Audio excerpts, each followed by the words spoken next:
साथियों नमस्कार, मैं सीएम अग्रवाल अपने यूट्यूब चैनल में आप सभी लोगों का हार्दिक स्वागत व अभिनंदन करता हूं।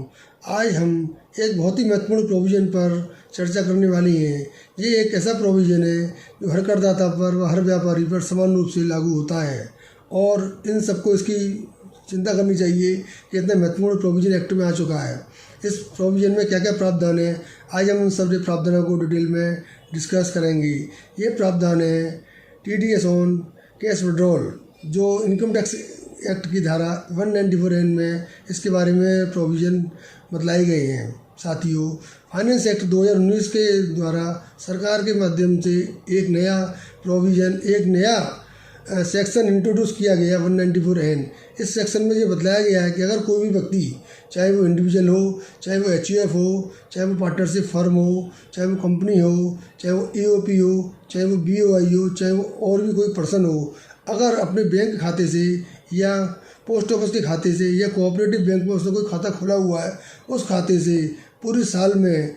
एक बार में या पूरे साल में मिलाकर 1 करोड़ रुपये से ऊपर अधिक कैश विड्रॉल करता है, तो ऐसे कैश विड्रॉल पर 2% के हिसाब से TDS का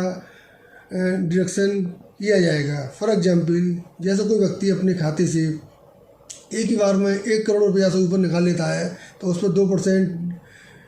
TDS का डिडक्शन बैंक के द्वारा किया जाएगा। या इसको हम इस तरीके से समझ सकते हैं, जैसे पूरे साल में व्यक्ति ने किसी समय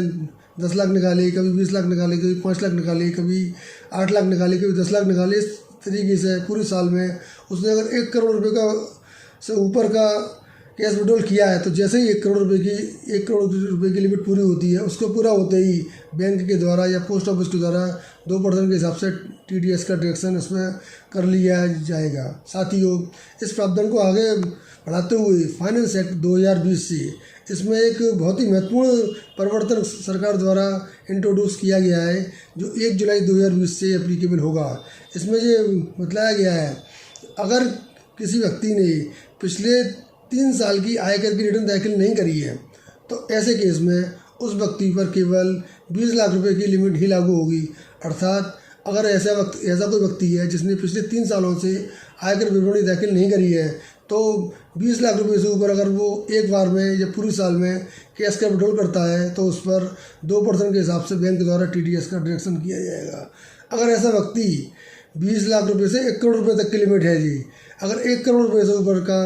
कैश विड्रॉल करता है, तो इस पर 5% के हिसाब से TDS का डिडक्शन बैंक द्वारा या पोस्ट ऑफिस के द्वारा किया जाएगा। तो साथियों, ये प्रोविज़न बहुत ही कहना चाहिए बहुत ही खतरनाक प्रोविज़न है और इस प्रोविज़न से हर व्यापारी को सचेत रहना है कि किस किस व्यापारी ने कब कब कितना कैश निकाला है। अगर कोई व्यापारी अपनी आयकर की रिटर्न दाखिल नहीं कर रहा है, तो उस व्यापारी को तुरंत अपनी आयकर की रिटर्न दाखिल करना शुरू कर देना चाहिए, क्योंकि इसका कारण ये है कि अगर व्यापारी आयकर की रिटर्न दाखिल नहीं करता है और उसका TDS कट जाता है, तो उसको उस TDS का कोई भी क्लेम नहीं मिलेगा। तो इसलिए हर व्यापारी अपनी आयकर की रिटर्न दाखिल करे और जो भी उसका TDS का डिडक्शन हो रहा है उसका वो व्यक्ति क्लेम दे सकता है। इसके अलावा अगर किसी व्यापारी ने अपना पैन नंबर बैंक में अपडेट नहीं कराया है,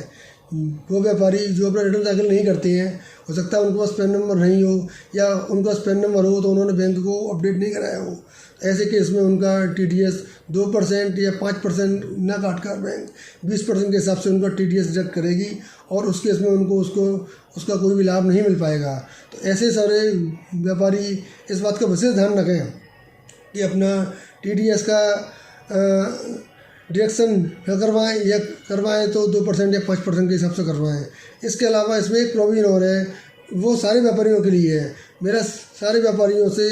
ये कहना है कि आप सभी व्यापारी बैंक को अपनी 3 साल की रिटर्न अपडेट करा दें, जिससे कि बैंक ये समझ सके कि किस व्यापारी के केस में 1 करोड़ रुपये की लिमिट है, किस व्यापारी के केस में 20 लाख रुपये की लिमिट है। अगर आप अपना ITR 3 साल का बैंक में अपडेट करा देते हैं, तो बैंक आपका 1 करोड़ रुपये से ऊपर 2% TDS काटेगी। अगर आपने ITR का रिटर्न बैंक में अपडेट नहीं कराया, यानी कि बैंक को अगर आपने इन्फॉर्मेशन नहीं दी है कि आपका 3 साल का रिटर्न फाइल हुआ है कि नहीं हुआ है, तो बैंक आपका 20 लाख रुपये से ऊपर 2% TDS और 1 करोड़ रुपये से ऊपर 5% का TDS काटने के लिए उत्तरदायी होगी। इसमें बैंक को भी बहुत सारी सावधानी रखनी पड़ेंगी कि किस व्यक्ति ने रिटर्न दाखिल किया है, किस व्यक्ति ने रिटर्न दाखिल नहीं किया है, क्योंकि ये बैंक की जिम्मेदारी बनती है कि वो उचित रेट से TDS का डिडक्शन करे। इसके अलावा इसमें एक बात और ध्यान देने योग्य है कि अगर किसी व्यक्ति के, जैसे सपोज करिए किसी व्यक्ति के ICICI बैंक अकाउंट में सेविंग अकाउंट भी है, करंट अकाउंट भी है, OD लिमिट भी है, CC लिमिट भी है, तो हमको सारे अकाउंटों को एग्रीगेट करना पड़ेगा। जैसे उसने सपोज करिए करंट अकाउंट से 50 लाख निकाले, सेविंग अकाउंट से 25 लाख निकाले, CC अकाउंट से 50 लाख निकाले, तो एग्रीगेट हो गए 1,25,00,000 TDS के प्रोविजन लागू हो जाएंगे। ऐसा नहीं है कि अलग अलग अकाउंट वाइज देखा जाएगा, बल्कि एक बैंक में जितने भी उसके अकाउंट हैं उस तरीके से इसमें हमको देखना पड़ेगा कि अगर एग्रीगेट 1 करोड़ रुपये से ऊपर हो जाता है या 20 लाख रुपये से ऊपर हो जाता है तो उस व्यक्ति का TDS बैंक द्वारा डिडक्ट किया जाएगा। ये प्रोविज़न हर व्यापारी के लिए, हर करदाता के लिए है। इस प्रोविज़न का उद्देश्य सरकार का ये है कि सरकार ज़्यादा से ज़्यादा डिजिटल के माध्यम से पूरे देश में लागू करना चाहती है, डिजिटल इकोनॉमी को लागू करना चाहती है और कैश को डिस्करेज करना चाहती है। तो ये TDS के प्रावधान बहुत ही ध्यान देने योग्य हैं, हर व्यापारी को उसका ध्यान रखना चाहिए। एक बार मैं फिर से आपको नटसेल में बता देता हूँ, अगर कोई व्यापारी 1 करोड़ रुपये से ऊपर का कैश विड्रॉल करता है तो बैंक द्वारा 2% का TDS डिडक्ट किया जाएगा। और यदि किसी व्यापारी ने पिछले 3 साल के ITR दाखिल नहीं किए हैं, यानी जैसे अगर हम 2021 की बात करें, फाइनेंशियल 2021 में अगर कोई व्यक्ति पैसा विड्रॉल करता है तो उसके लिए financial year 19-20, financial year 18-19, financial year 17-18 अगर उसने इन 3 सालों के रिटर्न फाइल नहीं किए हैं तो उसको 20 लाख रुपए से लेके 1 करोड़ रुपए तक 2% TDS का भुगतान करना पड़ेगा और 1 करोड़ रुपए से ऊपर 5% TDS का भुगतान करना होगा। अगर उस व्यक्ति का पैन नंबर नहीं है तो बैंक द्वारा 20% TDS का डिडक्शन किया जाएगा, इसका कि उसको कोई भी लाभ नहीं मिलेगा क्योंकि उसके पास पैन नंबर नहीं है और ना ही उसके पास ITR दाखिल करता है। तो ऐसे सभी व्यापारी ध्यान रखें कि कैश को निकालते समय इस लिमिट का भी ध्यान रखें और अधिक से अधिक लेन देन डिजिटल माध्यम से ही करें। इस सेक्शन में एक बात और ध्यान देनी होगी, आपने TDS के जितने भी सेक्शन देखे होंगे, TDS के चैप्टर में लगभग 33 सेक्शंस हैं। सारे सेक्शंस में जो भी TDS जिस अमाउंट पर करता है, जैसे 194A है, इसमें हम इंटरेस्ट का भुगतान करते हैं तो इंटरेस्ट सामने वाले की इनकम में शामिल होता है, उसी इनकम पर TDS का डिडक्शन किया जाता है। लेकिन ये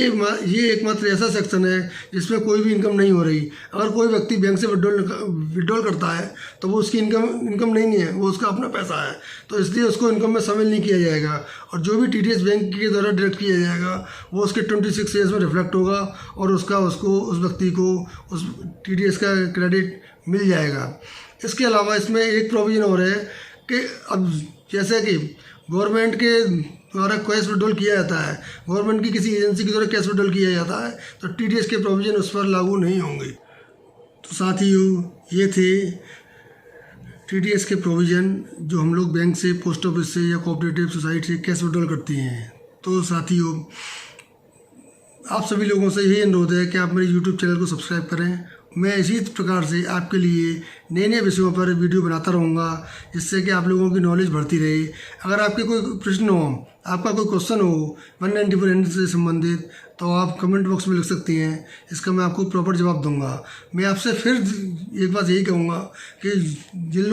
लोग रिटर्न फाइल नहीं करते हैं वो जल्दी से जल्दी अपना रिटर्न फाइल करें, इससे कि उनको कैश विड्रॉल पर जो TDS उनका कट जाता है उसका उनको क्रेडिट मिल सके। धन्यवाद।